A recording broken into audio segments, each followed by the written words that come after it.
Kisah Nabi Hanzalah yang pernah membunuh naga raksasa. Nabi Hanzalah adalah salah satu nabi yang hidup di zaman Zulkarnain. Nama aslinya adalah Hanzalah bin Safwan dari Bani Israel. Nabi Hanzalah juga merupakan salah satu nabi yang tidak disebutkan dalam Al-Quran.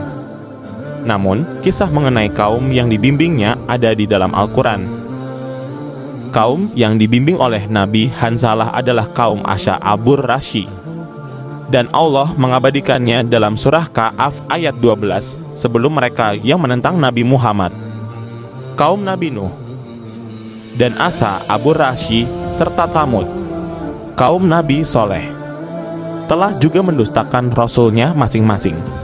Menurut kisah dari Al-Kisai, kota yang ditinggali oleh Hanzalah terdapat sebuah gunung yang bernama Falaj yang menjadi salah satu tempat burung yang bernama Anka. Anka adalah seekor burung besar yang apabila terbang sayapnya akan menutupi cahaya matahari.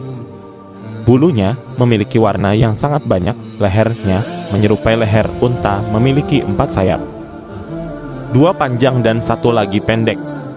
Burung ini sering mengambil beberapa hewan ternak dan hewan yang sudah mati. Disebutkan bahwa burung ini memiliki cakar yang sangat tajam, bahkan bisa membawa seekor gajah yang mati. Burung ini awalnya tidak mengganggu kaum Asy'abur Rasyi, sampai suatu saat burung ini mulai memangsa dengan lepas kendali. Burung ini mulai memangsa anak-anak dari kaum Asy'abur Rasyi, sehingga kaum ini mengadu kepada Nabi Hanzalah. Nabi Hanzalah pun berdoa kepada Allah, "Ya Allah, matikanlah binatang tersebut dan putuskanlah keturunannya." Allah mengabulkan doa Nabi Hanzalah. Seketika burung Anka pun terbakar, sehingga tidak ada yang tersisa lagi di muka bumi. Kejadian ini terjadi sebelum Nabi Hanzalah diutus Allah untuk mengajak kaum Asy'abur Rasyi beriman. Lalu siapa sebenarnya Asy'abur Rasyi ini? Menurut Qisas Al-Anbiya yang ditulis oleh Ibnu Katsir, kaum Asy'abur Rasyi ini merupakan salah satu kaum yang ada di daerah Yaman. Kaum Asy'abur Rasyi ini sering disebut kaum Ras.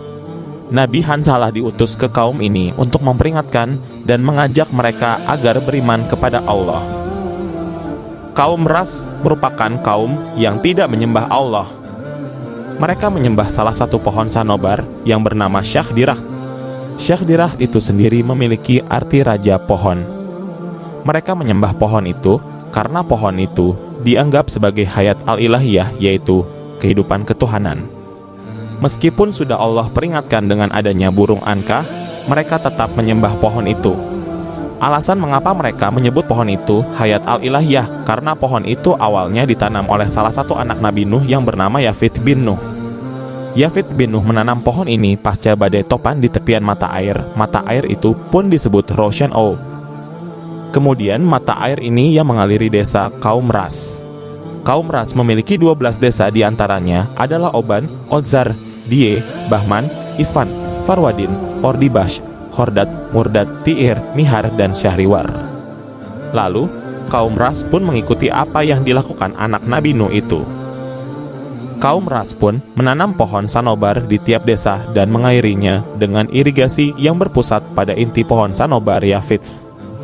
Kemudian mereka menyangka bahwa pusat dari pohon sanobar yang terdapat mata air yang mengalir itu adalah sumber kehidupan Tuhan yang turun ke muka bumi. Sehingga mereka mengharamkan diri untuk meminum dari air tersebut, baik untuk diri mereka sendiri ataupun hewan ternak. Bahkan mereka membuat peraturan barang siapa yang meminumnya maka akan dibunuh. Mereka menjadikan air itu sebagai sumber kehidupan Tuhan, dan pohon sanobar sebagai inti dari kehidupan Tuhan juga dianggap sebagai pohon yang berisi roh Tuhan yang harus disembah. Jelas sekali ini bertentangan dengan konsep ketuhanan yang diajarkan sejak zaman Nabi Adam dan seterusnya. Kaum Ras sering mengadakan acara sehari dalam 1 bulan yang dijadikan sebagai hari besar untuk membuat persembahan di tiap desa. Pada hari besar itu, mereka akan membawa beberapa hewan ternak untuk disembelih di dekat pohon sanobar. Mereka menyembelih hewan itu untuk dijadikan tanda bahwa Tuhan butuh salah satu pengorbanan agar setiap doa dan harapan dikabulkan. Setelah mereka menyembelih, mereka pun membakarnya. Ketika asap pembakaran dari hewan kurban tersebut naik ke atas, mereka pun mulai bersujud ke pohon, menangis dan mengadakan doa serta permohonan. saat kaum Ras berada di puncak hari besarnya yang bernama Isfandr, dan setelah kekafiran mereka berlangsung lama, Allah mengutus Nabi Hanzalah untuk mengajak kaum ini beriman kepada Allah dan meninggalkan kesyirikan yang telah mereka perbuat. Nabi Hanzalah pun memulai dakwahnya kepada kaum Ras, namun apa yang terjadi? Kaum Ras malah menentang ajakan Nabi Hanzalah yang mengajak untuk beriman kepada Allah. Mereka pun menyebut Nabi Hanzalah seseorang yang menyesatkan sekaligus kafir. Nabi Hanzalah pun tidak diam. Nabi Hanzalah mulai berdoa kepada Allah untuk membuat layu pohon sanobar yang disembah oleh mereka. Allah pun mengabulkan doanya. Pohon sanobar tiba-tiba layu dan mati. Saat menyaksikan itu, kaum Ras sangat marah dan berkata, "Sesungguhnya lelaki ini telah menyihir Tuhan kita." Maka mereka pun berniat untuk membunuh Nabi Hanzalah. Mereka ingin Nabi Hanzalah mati dengan tersiksa. Mereka pun membuat sebuah sumur yang sangat dalam untuk membuang Nabi Hanzalah dan membuatnya mati karena kelaparan serta kehausan. Selama dakwah, kaum Ras tidak mendengarkan apa yang disampaikan oleh Nabi Hanzalah. Sampai suatu saat ada seorang budak yang berkulit hitam mendengarkan dakwah Nabi Hanzalah, lalu budak itu beriman kepada Allah. Kemudian, kaum Ras yang masih geram dan marah kepada Nabi Hanzalah pun menangkap Nabi Hanzalah dan melemparkannya ke dalam sungai yang sudah dibuat, lalu menutupnya dengan batu yang besar. Seorang budak yang beriman kepada Nabi Hanzalah dan kepada Allah pun melihat bagaimana Nabi Hanzalah dimasukkan ke dalam sumur itu. Budak hitam ini tidak bisa mengeluarkan Nabi Hanzalah dari sumur itu. Ia hanya bisa memberi makan Nabi Hanzalah secara diam-diam. Ia melakukannya setiap hari agar Nabi Hanzalah tidak mati kelaparan. Budak hitam ini memberi makan Nabi Hanzalah setiap habis mencari kayu bakar.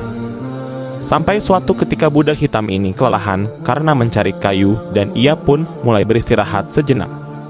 Namun saat budak ini tertidur, Allah sengaja membuat tidurnya menjadi lama. Ia tertidur selama 7 tahun. Selama ia tertidur, kaum Ras diberikan azab yang sangat pedih oleh Allah. Allah mengazab kaum Ras dengan menjadikan mereka batu hitam. Tidak hanya orangnya saja, bahkan pepohonan dan hewan ternak pun berubah menjadi hitam. Azab ini sesuai yang Allah firmankan dalam Al-Quran, dan kami jadikan bagi masing-masing mereka perumpamaan, dan masing-masing mereka itu benar-benar telah kami binasakan dengan sehancur-hancurnya. Al-Quran Surat Al-Furqan ayat 39. Sampai akhirnya salah sebagian dari mereka bertobat dan mengeluarkan Nabi Hanzalah dari sumur. Mereka pun mulai beriman kepada Allah. Dan Nabi Hanzalah setelah itu, ia pun penasaran kemana perginya budak hitam yang selalu memberinya makan. Tidak ada yang tahu kemana dia pergi dan apa yang dilakukannya. Kisah ini diceritakan dalam sebuah tafsir. Nabi Muhammad bersabda, lalu Nabi kaum tersebut bertanya keberadaan budak tentang apa yang dilakukannya. Mereka menjawab, kami tidak tahu. Sampai Allah mencabut ruh Nabi itu. Dan setelah wafatnya, Allah membangunkan budak hitam tersebut dari tidurnya. Budak hitam itulah orang yang pertama kali masuk surga. Tafsir Ibnu Katsir halaman 6 hingga 111, Al-Alusi halaman 14 hingga 97, At-Tabari halaman 19 hingga 269. Semoga kisah berikut menjadi hikmah bagi kita semua dengan mengetahui sejarah nabi-nabi terdahulu. Dengan demikian, dapat menambah keimanan kita kepada Allah dan juga bisa menambah kecintaan kita kepada setiap nabi dan rasul sebagai utusan Allah.